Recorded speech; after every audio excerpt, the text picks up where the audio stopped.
அப்போ 2026 சட்டமன்ற தேர்தலில் தமாக தலைவர் விஜய் எந்த தாக்கத்தையும் ஏற்படுத்த மாட்டாருன்னு சொல்லுவார். Keep the fingers cross.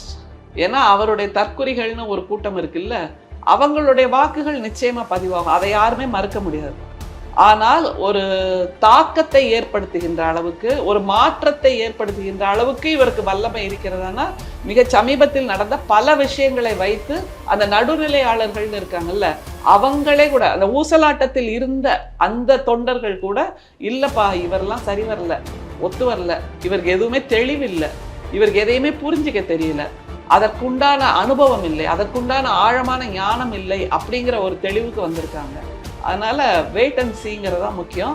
ஆனால் அவர் நினைக்கின்ற அளவுக்கு தான் ஒரு கிங்காக வந்துடுவோம், அப்படியே பனையூர்லேருந்து வெளிநாட்டுக்கார கதவை திறந்து ஏறினார்னா நேராக போய் கோட்டையில் நிற்கும், அப்படியே ஒரு பதவி ஏற்றலாம் அல்லது ராஜ்பவனுக்கு போய் பதவி ஏற்றலாம் அப்படிங்கிறதெல்லாம் நடக்காது.